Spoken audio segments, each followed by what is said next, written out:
L'intelligence artificielle a un énorme potentiel pour favoriser l'inclusivité. L'industrie technologique dans son ensemble doit continuer à prioriser la conception inclusive, fournir des formations et des ressources pour les nouveaux employés diversifiés.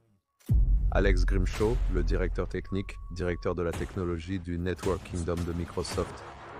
Lorsqu'une organisation fait ses premiers pas dans le cloud public, et dans ce cas Azure, vous choisissez un très discret charge de travail non indépendante isolée et vous regardez évidemment si vous pouvez migrer et exploiter cela dans le cloud avec la transparence de Microsoft. Nous nous attendons à ce que les clients aient toujours le contrôle de leurs propres données. Ils sauront toujours où elles se trouvent et comment elles sont utilisées.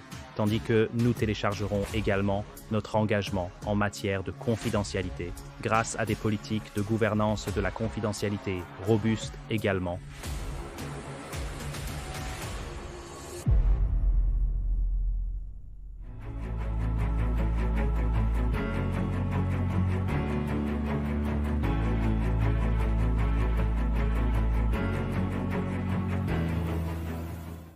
Bonjour et bienvenue sur le podcast YouTube de Dinis Guarda. Je suis ravi aujourd'hui d'accueillir l'une des plus grandes organisations du monde, Microsoft, mais je suis particulièrement enthousiaste à l'idée de partager avec vous une fantastique interview personnelle qui montre comment la technologie peut toucher un pays, dans ce cas Microsoft United Kingdom, mais aussi comment nous pouvons regarder la technologie, l'humanité, l'innovation et la transformation numérique. Il s'agit donc d'un épisode spécial où je vais en fait présenter Alex Grimshaw, le directeur de la technologie de Microsoft Royaume-Uni et une personnalité professionnelle expérimentée et innovante dans le monde de la technologie au Royaume-Uni et dans le monde entier. Alex Grimshaw est donc un dirigeant technologique avec plus de 30 ans d'expérience dans les affaires stratégiques, la transformation numérique, l'innovation basée sur le cloud dans les secteurs publics et privés. Il est actuellement le directeur de la technologie pour Microsoft Azure au Royaume-Uni, où il joue un rôle central pour aider les organisations à tirer parti de la plateforme Microsoft Azure et du vaste portefeuille technologique de Microsoft, favorisant l'innovation numérique, la transformation opérationnelle et la croissance technologique pérenne. Alex a rejoint Microsoft en 2010 et a occupé plusieurs postes de direction au sein de l'organisation et sert en tant que directeur de la technologie pour le Microsoft Azure du Royaume-Uni depuis 2020. Avant ce rôle, il était le directeur de la technologie de la division gouvernementale centrale de Microsoft au Royaume-Uni et pendant son mandat, il était responsable de la stratégie technologique, du conseil et de la croissance et de la transformation numérique pour certains des plus grands organismes du secteur public du pays, à savoir le Majesty Revenue and Customer Service, Her Majesty's Revenue and Customs, qui est l'organisation fiscale du Royaume-Uni, et le Department for Work and Pensions. Et les responsabilités d'Alex comprenaient la direction de la communauté du secteur public de Microsoft United Kingdom, la supervision de la relation de leadership technologique stratégique avec ses départements et la gestion de la planification de comptes multi-horizontal. Bien entendu, la norme est une orientation. La transition de Microsoft et de Her Majesty's Revenue and Customs vers Microsoft Azure en fait deux des organismes publics les plus avancés numériquement au monde. Ses réalisations chez Microsoft lui ont valu une place dans le prestigieux Club Platinum en 2019, une reconnaissance interne pour des performances et une contribution exceptionnelle. Avant cela, Alex a à la fois une expérience en tant qu'entrepreneur et a également travaillé avec de grands acteurs comme Deloitte. Et l'une des choses que je veux souligner de cela, c'est l'humanité d'Alex. Ils ont traversé une expérience personnelle très intense et tragique, mais aussi cela apporte cette humanité aux affaires avec le calme et une approche enthousiaste. Très pratique, mais très intense et très innovant. C'est donc un plaisir de vous avoir ici, Alex. Je suis assez excité par tout le travail que vous faites et aussi l'incroyable travail que Microsoft a accompli en tant que l'une des plus grandes entreprises au monde. Comment vous maintenez l'innovation, mais aussi comment vous gardez vos clients, votre écosystème et toutes les différentes choses. Donc, c'est l'une des choses que je suis excité de parler aujourd'hui. Donc, j'aimerais commencer. Quel était l'élément dans votre carrière qui a bien, dans votre éducation, qui a suscité votre intérêt pour la technologie et quelles étaient vos inspirations? Et bien sûr, le voyage pour devenir un directeur de la technologie chez Microsoft, bien sûr, bien d'abord. Tout d'abord, c'est un plaisir d'être ici et de vous parler, Denis. Eh bien, je suis littéralement tombé dedans, vous savez, et je veux dire littéralement à un jeune âge. Vers l'âge de 11 ans, j'ai en fait eu une blessure à la tête assez horrible à cause d'un accident et j'ai en fait retardé ma première année de lycée. Et essentiellement parce que mes parents étaient préoccupés par mes fonctions motrices et tout type d'effet durable évident sur le cerveau à un âge si précoce. Ils ont acheté ce qui était le premier PC domestique disponible, hors de la grande rue qui était le Sinclair ZX81 dont je sais que vous avez déjà entendu parler. Et j'ai entendu certains de vos autres interviewés en parler avant, et il avait une énorme RAM de base de 1K avec laquelle vous ne pouviez clairement pas écrire beaucoup de code dans cela, mais vous pourriez évidemment lui donner un énorme pack de RAM, jusqu'à un incroyable 64K de RAM aussi, donc j'ai essentiellement passé les 6 premiers mois à la maison sans aller à l'école, à vivre et respirer cet ordinateur et je suis devenu complètement obsédé. Donc j'ai appris le basic, juste j'en suis arrivé à un point où j'avais même l'un de mes jeux répertoriés dans l'un des magazines où vous avez évidemment tapé ce que vous savez, lettre par lettre. Et bien sûr, vous avez toujours eu quelque chose de mal, donc ça ne marchait pas à la fin, mais c'était ma vie à l'époque. Donc à ce moment-là, j'étais absolument accro aux ordinateurs, à la technologie en général. Donc je pense que cela a vraiment forgé mon chemin, un chemin très intentionnel ensuite en termes d'études académiques et de parcours de carrière, étrangement même à 12 ans. À 12 ans, j'ai pris la décision plutôt inhabituelle de vouloir devenir analyste de système. Je pense que même si vous demandez à la plupart des adultes, ils ne sauraient même pas ce que c'est, et je sais que c'est devenu une phrase assez courante tout le temps, mais j'ai aussi eu une carrière très sinueuse. Donc si vous pensez à combien d'années j'ai passé dans le développement de logiciels, de l'assembleur au Pascal, en passant par C Sharp, C++, Modulartu, NET, toutes ces superbes langues. Et j'ai aussi franchi le pas vers le réseau. J'étais un ingénieur novel certifié. J'étais un ingénieur système certifié pour Microsoft. J'ai obtenu mes certifications Microsoft Certified Solutions Developer, de développeur de solutions. J'ai travaillé sur le réseau, l'infrastructure et un peu d'architecture d'entreprise. J'ai même fait une incursion dans la gestion de programmes et de projets dans des environnements Prince 2 en tant que praticien Prince 2. Et puis, bien sûr, j'ai aussi eu le plaisir de travailler dans la fabrication de nourriture. Donc, j'ai intégré l'industrie en tant que comptable de gestion. J'ai donc étudié SEMA, la comptabilité de gestion, et j'ai également dirigé une étude de travail. Donc, des études de temps et de mouvement et tout ce genre de choses que vous trouvez dans les environnements de fabrication et de chaînes de production.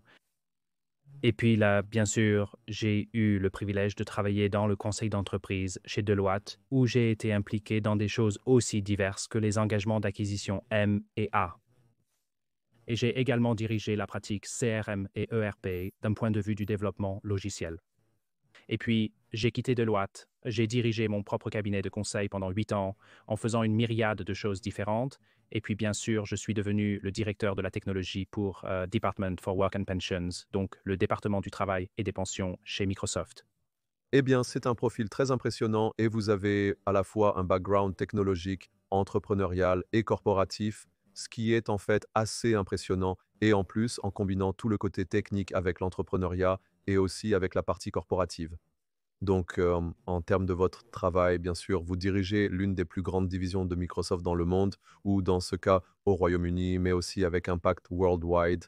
Mais en termes de travail que vous faites et de votre travail précédent, vous avez en fait travaillé très étroitement avec les plus grandes organisations du secteur public du Royaume-Uni.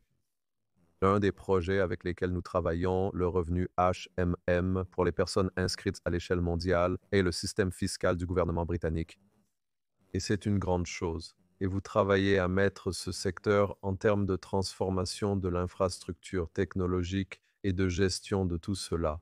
J'aimerais utiliser cela comme une étude de cas sur la façon dont vous combinez ce grand projet en termes de direction de la technologie.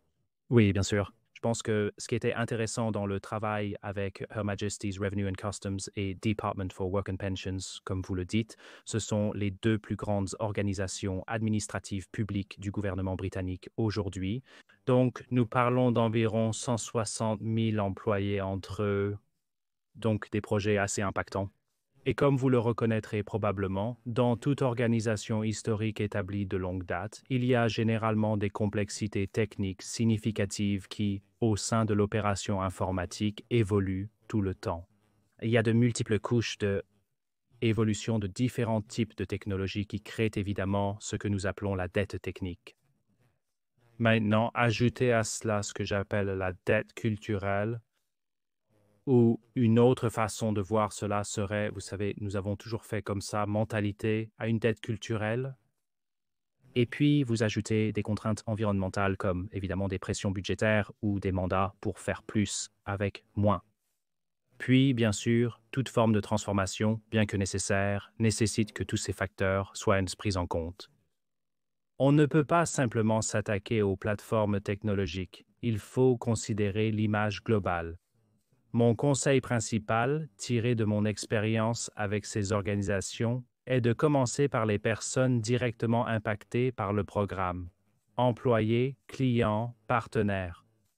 Emmenez tout le monde avec vous dans ce voyage.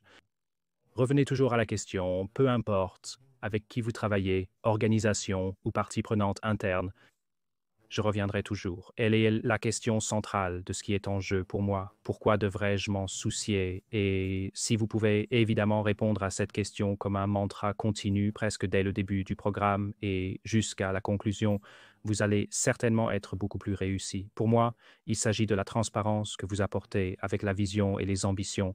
Soyez inclusifs de toutes les communautés.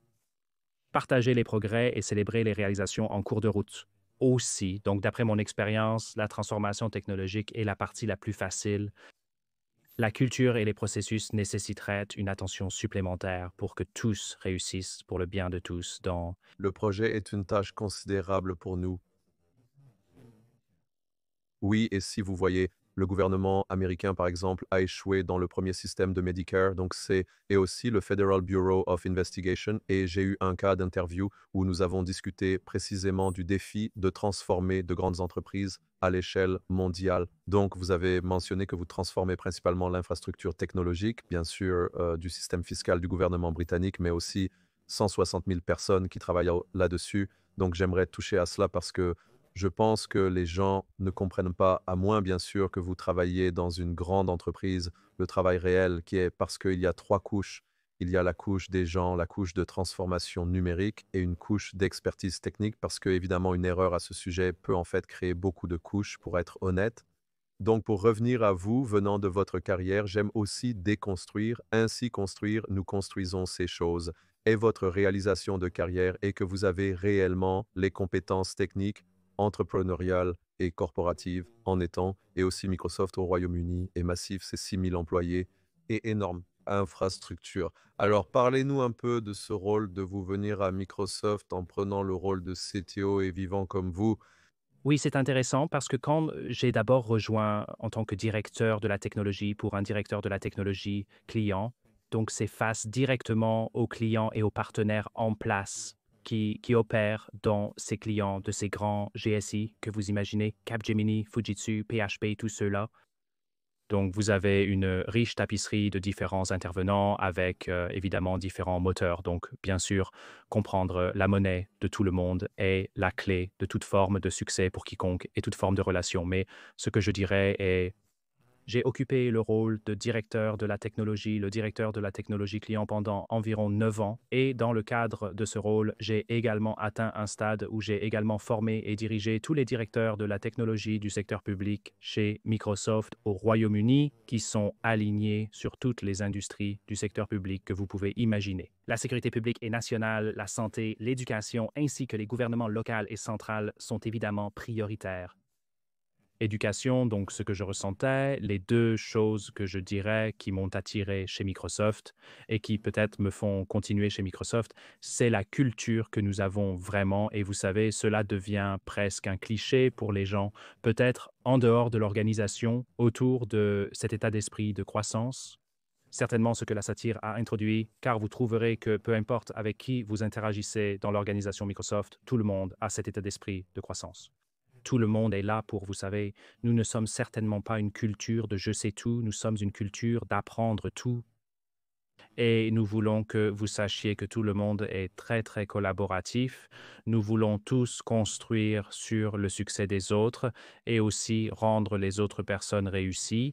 Et c'est vraiment presque un grand creuset créatif de culture où tout le monde va dans la même direction. Donc, c'était certainement quelque chose de nouveau pour moi, car bien sûr, je venais de mon propre cabinet de conseil pendant 8 ans où j'avais essentiellement réalisé toutes les ventes, crée toutes les solutions, soutient les solutions, puis je passais à la vente suivante. Donc, vous savez, revenir dans une culture d'entreprise, bien sûr, Delights était une culture d'entreprise, mais une culture d'entreprise très différente chez Microsoft. C'est vraiment un environnement familial et encore une fois, ça sonne tellement cliché, mais je vous assure que ce n'est pas le cas. C'est vraiment ce que je dis que c'est, mais c'était juste l'appréciation constante et agrégée que tout le monde veut faire mieux pour eux-mêmes et pour tous ceux qui les entourent, et certainement la valeur du client est toujours au centre de cela. Et c'est vraiment un élément clé. Je pense que c'est la raison pour laquelle Microsoft reste l'une des entreprises leaders dans le monde avec Mozilla 3 et fait partie des 7. Donc l'une des choses qui m'attire aussi, comme vous l'avez dit, c'est le sens de la culture, mais le sens de la création de valeur, la partie créative, parce que la vitesse du changement est si grande.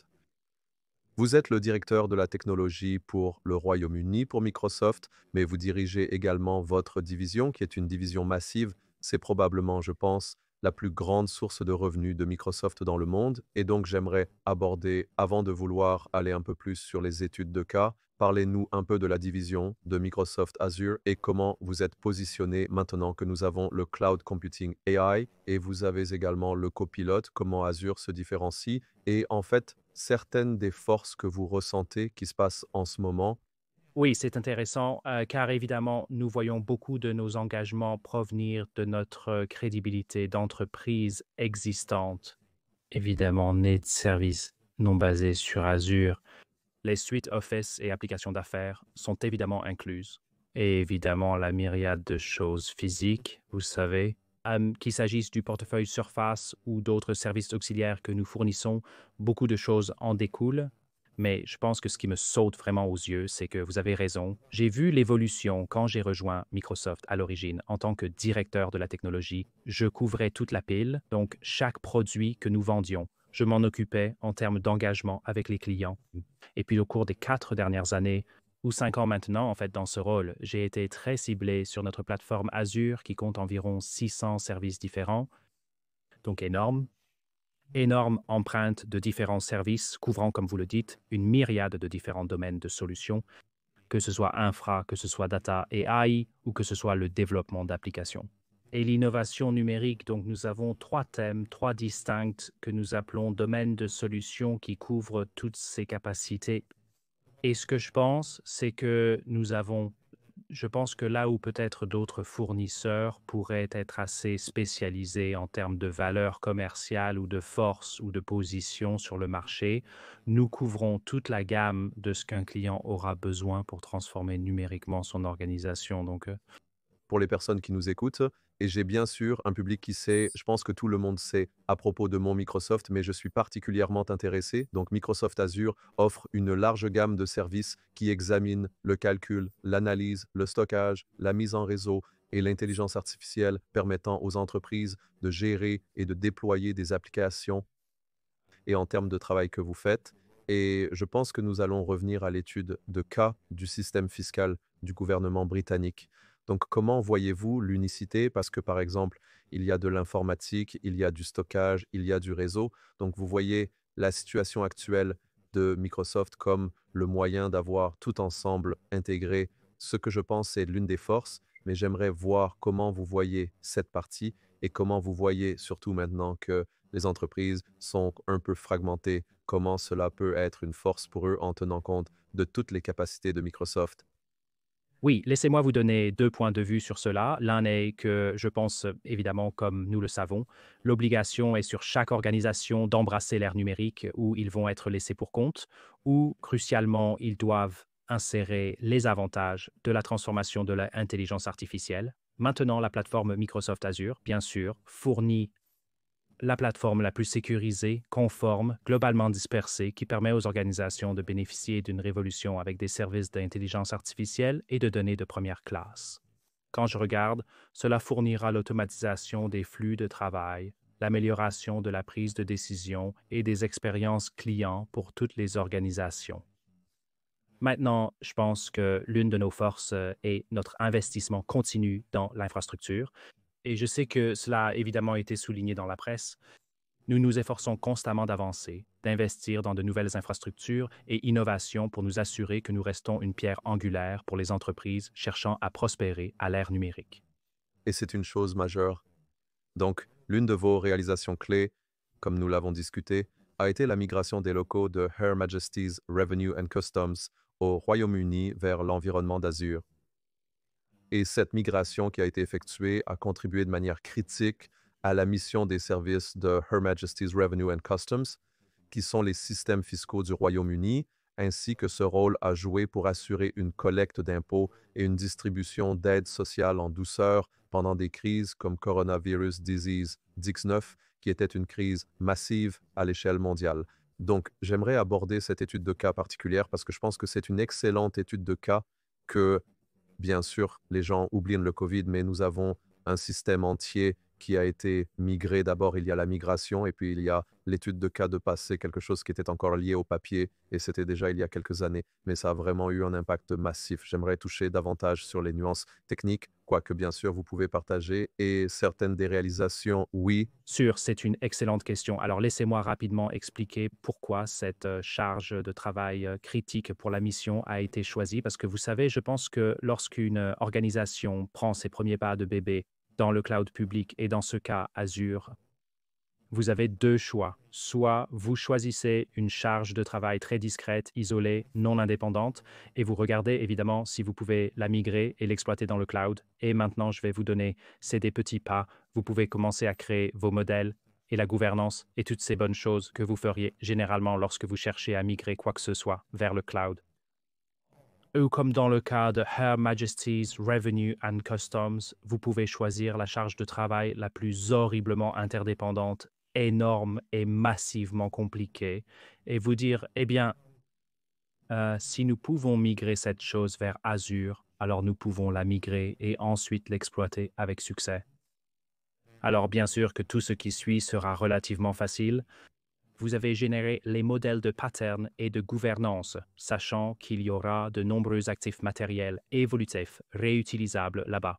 Donc, dans ce cas, bien sûr, ils ont opté pour ce qu'on appelait la plateforme de gestion fiscale d'entreprise pour migrer. Et s'il vous plaît, gardez à l'esprit que cette application, cette plateforme collecte des centaines et des centaines de milliards de livres sterling de recettes fiscales chaque année lorsque vous réfléchissez à la définition des charges de travail critiques pour la mission. C'est l'une de ces charges de travail, je veux dire, cette plateforme particulière appelée ETMP alimente évidemment les caisses du gouvernement britannique. Donc, il finance la distribution de tous les fonds, le financement des services sociaux, ce qui est en termes de la trésorerie de Sa Majesté comme un mécanisme de financement, c'est juste là en haut, mais bien sûr, les vrais moteurs ici étaient, et l'endroit où nous sommes maintenant, est que cela a créé une plateforme beaucoup plus stable, évolutive, certainement plus sécurisée et bien plus résiliente que l'environnement d'hébergement original fourni. Alors que cela bénéficie financièrement, il est clair que l'économie du cloud en profite, ou l'économie du cloud public et une infrastructure sous-jacente toujours à jour, ce que je pense être vraiment important. Une chose importante que beaucoup de gens oublient, c'est quand vous pensez évidemment à l'énorme dépense en capital que vous investiriez traditionnellement dans un environnement sur site. Dès le premier jour, si vous pensez à cette période d'amortissement de 3 à 4 ans, bien sûr, dès le premier jour, le silicium qui fait partie de cette boîte est bien sûr c'est que c'est dépassé. La grande chose à propos de la plateforme Azure, bien sûr, c'est que vous obtenez non seulement les avantages financiers, Vous ne payez que pour ce que vous utilisez, tout en profitant des avantages de chaque fois qu'Intel, Nvidia ou Advanced Micro Devices produisent leur prochain ensemble de silicium, nous revenons à mon point précédent. C'est une infrastructure. Nous adoptons bien sûr cette nouvelle technologie, nous l'implémentons sur notre plateforme afin que les clients aient toujours la toute dernière technologie, ce qui, dans la plupart des cas, signifie qu'ils peuvent parfois réduire la taille de leur machine virtuelle parce que le silicium est beaucoup plus puissant. Donc, d'énormes avantages là-bas et évidemment d'énormes avantages pour le gouvernement britannique et Her Majesty's Revenue and Customs. Et c'est un Fantastique étude de cas réussie qui est bien mise en évidence dans les médias et dans les études de cas de la technologie. Donc, en continuant sur l'Azure, donc Satya Nadella et le président directeur général de Microsoft utilisent fréquemment la métaphore de la construction d'Azure comme l'ordinateur du monde pour souligner le rôle d'Azure pour permettre un avenir où l'informatique est distribuée et accessible. Je sais que pour les personnes qui nous écoutent, Mathias, tout ce que nous faisons est à travers l'informatique et à travers le cloud, et bien sûr de plus en plus vers l'intelligence artificielle. Alors, j'aimerais voir comment vous voyez cette métaphore de la construction d'Azure en tant que coordinateur mondial et les forces autour de cette facilité qui est, je pense, en partie le succès de Microsoft ces dernières années pour rénover beaucoup de choses et en fait réinventer son modèle d'affaires. Oui, Il y a quelque chose que je dirais à ce sujet. La première est oui, en termes de portée mondiale, et je l'ai mentionné auparavant. C'est le genre de question qu'un client ou partenaire typique poserait. C'est comme je veux consommer des services là où j'ai besoin de ces services. Donc, je consomme des services là où je suis ou là où mes clients ont besoin de consommer mes services, certainement en termes de independent software vendor ou de natif numérique. Donc, quand j'y pense, je pense que nous continuons à déployer d'énormes quantités de régions et de régions de centres de données dans des parties du globe où en fait nos clients ont besoin de consommer plus de services. De gros investissements sont en cours en Europe, Moyen-Orient et Afrique, en Amérique du Sud et assurément en Asie. Nous continuons à disperser géographiquement les régions. Actuellement, nous avons plus de régions que tous les autres hyperscalers réunis. Cela parle certainement de l'échelle à laquelle nous voulons rencontrer nos clients là où ils se trouvent.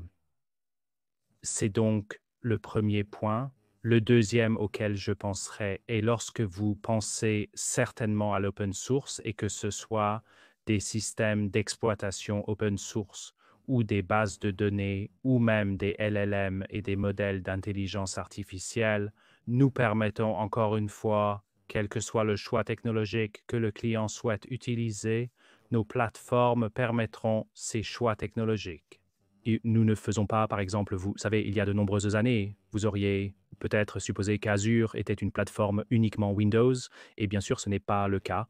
Nous avons autant de distributions Linux que de Windows. Donc, encore une fois, non seulement nous voulons rencontrer les clients là où ils veulent consommer des services, nous avons un portefeuille ou un catalogue suffisamment large et agnostique pour que les clients puissent apporter et utiliser les piles technologiques qu'ils veulent utiliser. Il n'est pas nécessaire que ce soit des technologies natives de Windows. Cela peut être une multitude de normes ouvertes ou de sources ouvertes ou de toutes ces choses. Donc nous, vous savez, je pense en termes de cela, l'ordinateur du monde, c'est ces deux questions sur lesquelles nous nous concentrons principalement, le où et le quoi. et le choix. Donc, pour revenir à cela et revenir au Royaume-Uni, donc Microsoft a obtenu des clients majeurs parmi les grandes organisations britanniques.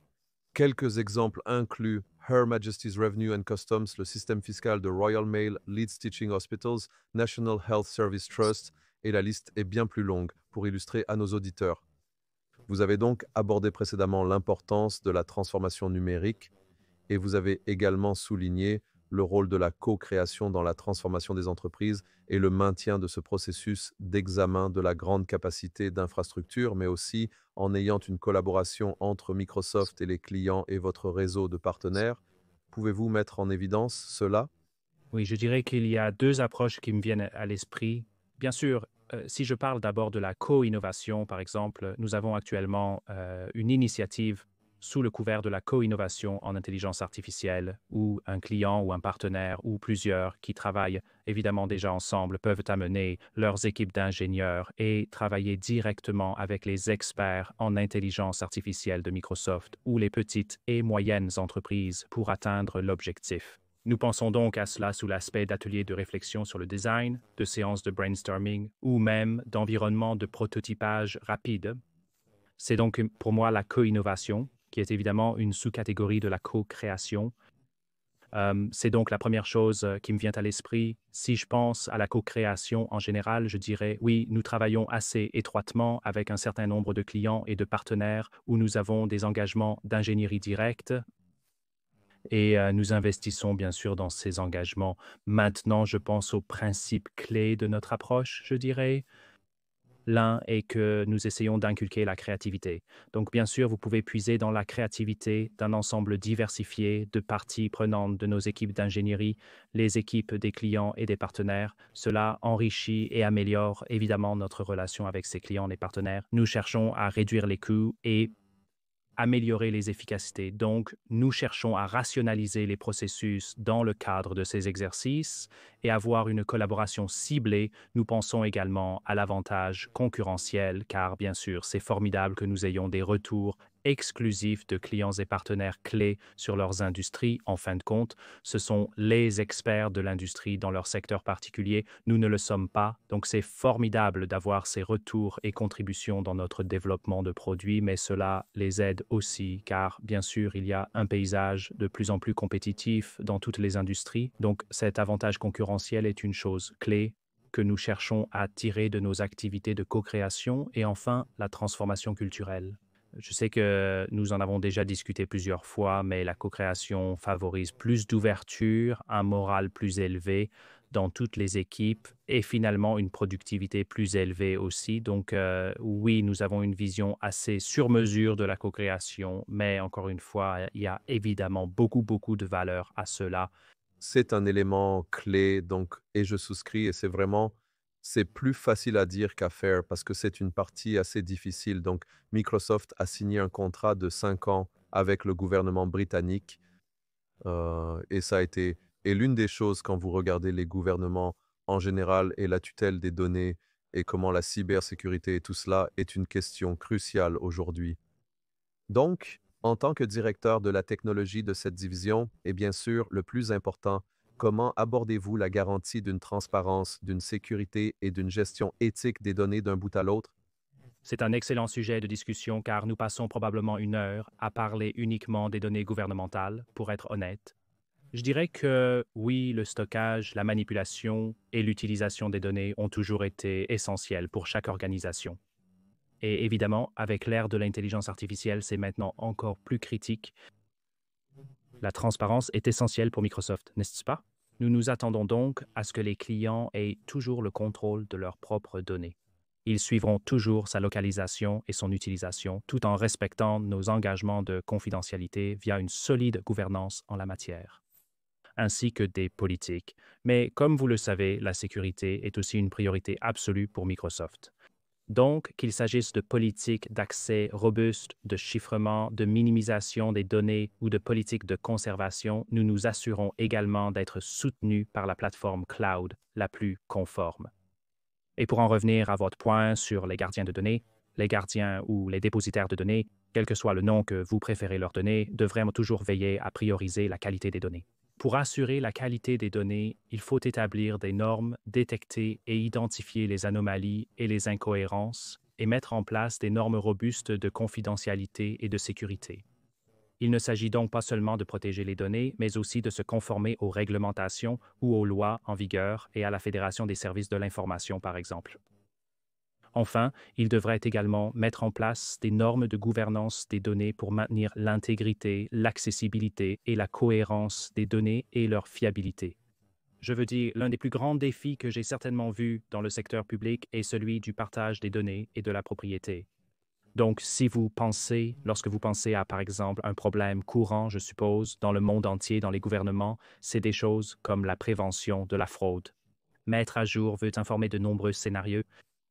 Il y a certainement un défi là-bas que je continue de voir où les départements gouvernementaux qui pourraient posséder leurs propres ensembles de données et donc avoir leurs propres gardiens et responsabilités.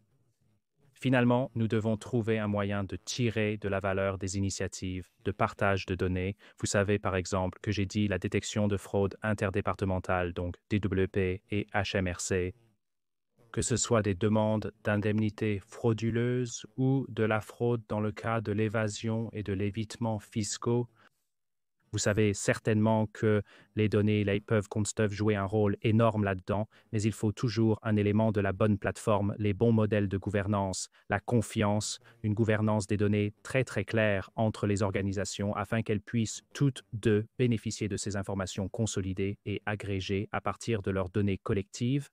Mais en se concentrant sur les données, Microsoft est en tête de la révolution de l'intelligence artificielle dans le monde entier et bien sûr, cela fait partie intégrante d'Azure et de tout l'écosystème de Microsoft. Donc, pourriez-vous développer vos pensées sur la façon dont l'intelligence artificielle peut stimuler tout d'abord la croissance des entreprises, mais en même temps en veillant à ce qu'il y ait une inclusivité qui apporte, je dirais, tout d'abord une assurance? Vous avez mentionné la confiance.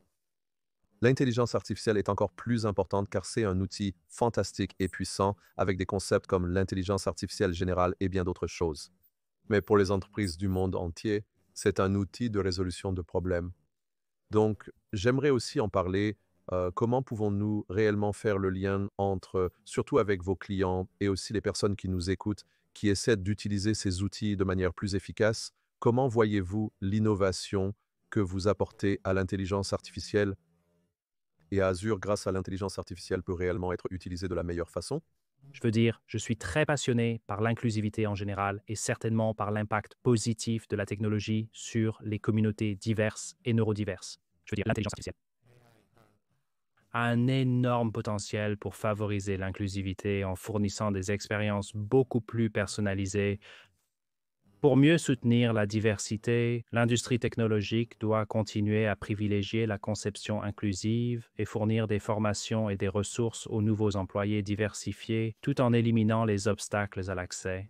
Je veux dire, pour en revenir à votre point sur le gouvernement britannique, je pense que les dernières statistiques que j'ai vues indiquent qu'environ 15 à 20% de tous les fonctionnaires du gouvernement britannique s'identifieraient comme ayant une sorte de handicap. C'est énorme. Et je pense que l'une des histoires les plus puissantes que j'ai récemment entendues d'un collègue était celle de quelqu'un qui souffrait d'une énorme anxiété sur le lieu de travail. Et chaque fois qu'il recevait un email ou un message sur Teams ou n'importe quelle plateforme de la part de quelqu'un à un poste plus élevé, y compris leur manager, cela créait une énorme anxiété pour eux parce que même s'ils pouvaient parfois comprendre ce qu'on leur demandait et quelles étaient les actions, ils n'étaient jamais vraiment sûrs du ton de cette communication. Ils ont vraiment eu du mal et parfois cela devenait presque un moment paralysant pour eux parce qu'ils se demandaient encore si cette personne était en colère ou heureuse. Neutre et je ne peux pas déchiffrer le ton, donc en découvrant ce genre d'adoption dans cette organisation particulière, de Copilot. Ils ont utilisé Copilot pour leur donner une vue d'ensemble des actions, du ton et du résumé de la demande dans chaque forme de communication. Cela a énormément, et je veux dire énormément, allégé leur anxiété. Cela a complètement transformé leur façon de travailler et bien sûr leur morale au travail, mais ils ont aussi commencé à l'utiliser dans leur réponse à leurs collègues parce qu'ils pensaient que si j'ai du mal à comprendre les nuances du langage et du ton, alors peut-être que mes réponses ne transmettent pas toujours ce que j'essaye de transmettre. Donc inversement, ils utilisent aussi Copilot pour vérifier le ton de leur communication avant de les envoyer. Donc je pense que oui, l'intelligence artificielle et certainement Copilot ont un rôle énorme à jouer, certainement en termes, par exemple, dans le secteur public, en intégrant potentiellement 20% de la main-d'œuvre, en les faisant se sentir plus autonomes et plus inclus dans les tâches quotidiennes. Et la vie est certainement plus englobée dans les communautés. Donc je veux dire, c'est une histoire si puissante que je raconte essentiellement cela. À tout le monde que je rencontre, oui, les chiffres sont assez astronomiques. Je n'ai jamais pensé que 15 à 20, c'est assez impressionnant. Oui, je voudrais juste ajouter aussi que mon fils a un trouble du spectre de l'autisme et un trouble déficit de l'attention avec hyperactivité, donc très neurodiversifié. Et je pense évidemment qu'il passe actuellement ses GCSE et je pense beaucoup à son entrée sur le lieu de travail. Et je me demande comment il s'adapterait, mais c'est formidable de voir que je sens que le lieu de travail se rapproche de lui, donc j'ai un peu d'espoir pour sa carrière, et certainement dans les environnements d'entreprise à l'avenir. C'est très inspirant et je le sais aussi. Satya, le directeur de la technologie ou le président directeur général de Microsoft, a beaucoup éclairé cette expérience personnelle avec ses enfants. Je sais aussi que vous avez eu un élément tragique dans votre vie personnelle. Et je pense que cette part d'humanité est quelque chose que je sais que Microsoft a réussi à apporter à la technologie. C'est crucial, car en l'obtenant, vous pouvez avoir une entreprise meilleure et plus significative. Oh, bravo pour ça. Je sais que c'est pas facile de simplement regarder les chiffres.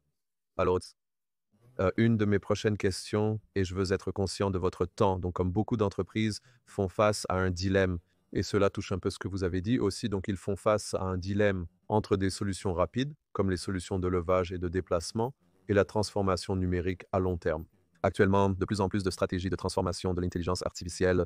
Quels conseils donneriez-vous à ces organisations, ainsi que votre expérience dans le traitement des grandes organisations mondiales dans ce cas? Majeur au Royaume-Uni, les grandes institutions sont les plus importantes, mais nous examinons également l'approche pour équilibrer les correctifs rapides, une levée et un déplacement, ainsi que des stratégies de transformation numérique ou de transformation de l'intelligence artificielle à long terme. Oui, je pense que l'équilibre dans ce correctif rapide est une transformation numérique à plus long terme qui nécessite d'abord une compréhension claire des ambitions et des priorités stratégiques d'une organisation. Je veux dire, mon conseil est généralement toujours d'adopter une approche hybride. Vous savez, il faut presque avoir deux flux parallèles dans ce sens. L'un est, pouvez-vous répondre à certains besoins immédiats tout en posant les bases du succès à long terme? Donc, vous savez, pouvez-vous identifier des victoires rapides qui, en réalité, ce qu'elles font en parlant à nouveau de la culture, c'est qu'elles peuvent fournir une valeur immédiate, mais vous pouvez également les utiliser comme des tremplins vers une stratégie de transformation plus complète. Il est donc toujours crucial d'emmener tout le monde dans ce voyage et d'évangéliser ces victoires rapides. Vous savez, la valeur de l'entreprise et des personnes est si critique et donc tout le monde comprend le désir qui vient. Et enfin, si vous y pensez, ce n'est jamais un voyage complètement lisse, ce sera un voyage chaotique, toute forme de transformation à long terme. Donc, si vous avez l'adhésion des gens, bien sûr, ils vont faire ce voyage à des moments certains et incertains, cette vague à l'unisson au fur et à mesure que vous traversez cette transformation, donc hybride, et ensuite regardez ces victoires rapides et établissez la stratégie à long terme pour bien sûr reprendre ce que vous avez accompli dans les victoires rapides, mais finalement pour toujours aligner à ce que sont vos ambitions d'entreprise. Sont. Et c'est très important. C'est un équilibre qui est super difficile.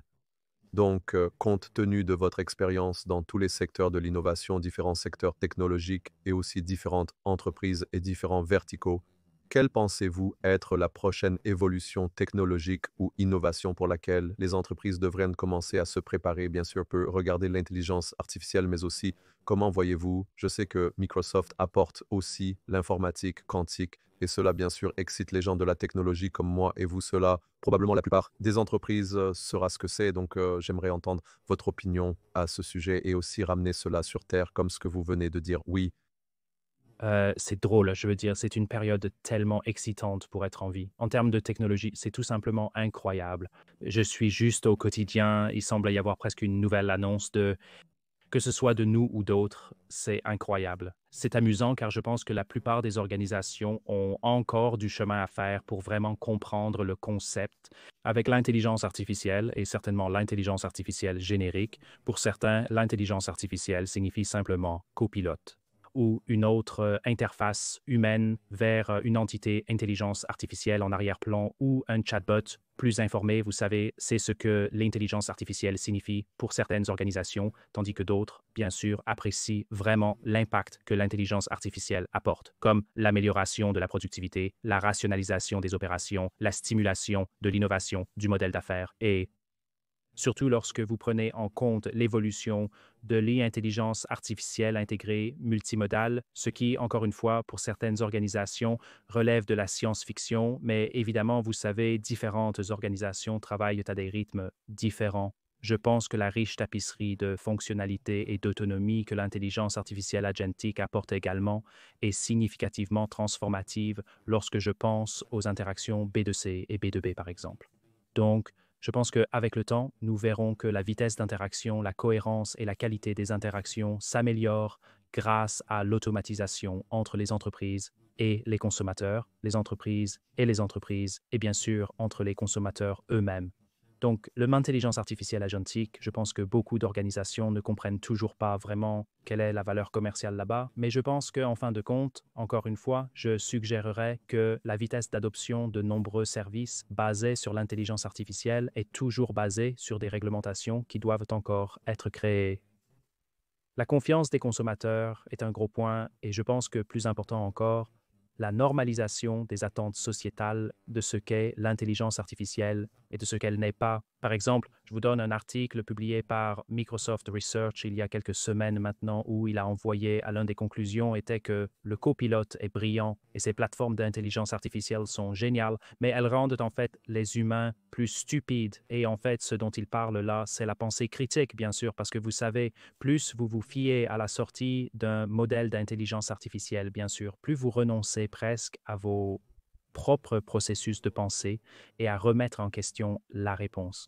Donc, pour moi, ce qui est vraiment important, c'est que tous ces modèles basés sur l'intelligence artificielle, comme nous le disons toujours, sont là pour augmenter notre propre pensée critique, ils sont là pour compléter ou ils sont une couche auxiliaire pour nous et notre pensée, ils sont là pour accélérer certaines des tâches moins humaines afin que nous puissions nous concentrer sur les choses de pensée critique plus importantes et être beaucoup plus conscient des informations de données et en fait être plus contestataire des choses plutôt que de simplement renoncer à la prise de décision à l'intelligence artificielle. Et puis, à votre point autour du quantique, je veux dire, le quantique, ça existe maintenant depuis plus de 40 ans.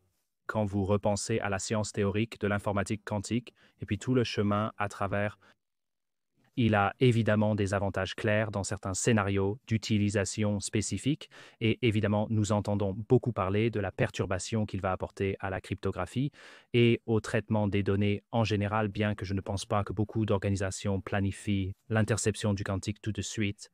En dehors de certaines industries spécialisées, il y a certainement une certaine appréhension autour de son potentiel de perturbation des pratiques établies et des industries aussi. Donc oui, je pense oui, l'intelligence artificielle en général, agentique et quantique, oui, super excitant, mais l'adoption de chacun de ces éléments est si différente selon l'industrie dans laquelle vous êtes. Et encore une fois, que vous parliez de sites brownfield, greenfield, d'organisations nées dans le cloud, les natifs numériques sont bien sûr très rapides à adopter beaucoup de cette technologie, mais bien sûr, les organisations plus établies, oui, ont juste beaucoup plus d'appréhension. Ouais, je pense que vous touchez et j'aime la façon dont vous le formulez car il s'agit de comment nous pouvons utiliser cela non pas pour devenir plus bêtes, mais pour devenir plus autonomes et je pense que c'est très, très nuancé. C'est très difficile car très facilement vous pouvez penser que vous faites cela et que vous n'utilisez pas toutes les choses fantastiques qui en découlent. Donc pour ma dernière question, je veux toucher précisément à cela et je sais que je veux être respectueux bien qu'il y ait beaucoup de questions ici. Juste sur le quantique, mais je vais probablement faire une prise, une ou deux. Donc, Microsoft a fait un travail fantastique et je suis personnellement très excité à ce sujet à propos de Microsoft Éducation pour les dirigeants d'entreprise et pour d'autres choses. Et je sais que c'est une grande chose que vous encouragez également les dirigeants d'entreprise britanniques. Donc, comment pensez-vous pour nous? Je veux juste souligner pour les personnes qui nous écoutent qu'il y a la boîte à outils d'éducation intelligence artificielle de Microsoft et il y a beaucoup de cours que nous offrons à la fois pour les entreprises en général, donc pour les personnes qui nous écoutent et surtout au Royaume-Uni, s'il y avait une action clé que vous encourageriez les dirigeants d'entreprises britanniques à prendre maintenant, quelle serait-elle? Et bien sûr, j'aime l'éducation, mais je veux entendre de vous, c'est le niveau que je veux apporter à cette interview. Oui, je veux dire, plutôt qu'une seule action, j'aimerais presque donner deux domaines de concentration. Pour moi, les domaines les plus cruciaux sont les personnes et les données. Je veux dire, j'encouragerais tous les dirigeants d'entreprises britanniques à prioriser la transformation numérique, bien sûr, mais à adopter une culture d'innovation continue. Je veux dire, cela implique que vous savez continuer à investir dans de nouvelles technologies pour libérer le pouvoir des personnes et des données Cultivez une mentalité d'amélioration continue et établissez des partenariats solides avec des partenaires technologiques comme nous. Je veux dire, en regardant vers l'avenir, pour moi, chaque organisation doit s'assurer qu'elle se concentre sur les personnes, donc l'investissement en compétences et l'autonomisation en tandem avec les données. Donc, avoir une stratégie de données vraiment robuste est si important, pas seulement en termes d'intelligence artificielle, mais juste quand vous pensez à l'avenir, parce qu'il est si crucial que chaque organisation commence à devenir plus intentionnellement axée sur les données en termes de comment ils pensent à certainement leur entreprise. L'innovation du modèle d'affaires et la concurrence future permettront d'embrasser le véritable pouvoir de l'intelligence artificielle, comme mentionné précédemment. Eh bien, fantastique, et je pense que c'est le plus important. Les gens gèrent les données de la bonne manière, et j'aime ce que vous avez dit aussi sur la compréhension de comment nous pouvons utiliser cela pour donner du pouvoir de manière très forte. Alex, je tiens à vous remercier pour cette plongée fantastique, très personnelle et approfondie dans tout ce que vous faites et tout le travail que vous accomplissez. Je vous souhaite un succès continu et fantastique, surtout que ce n'est pas facile avec toutes les responsabilités que vous avez, mais je pense que vous montrez aussi une maturité et un calme qui sont importants. Merci d'être ici.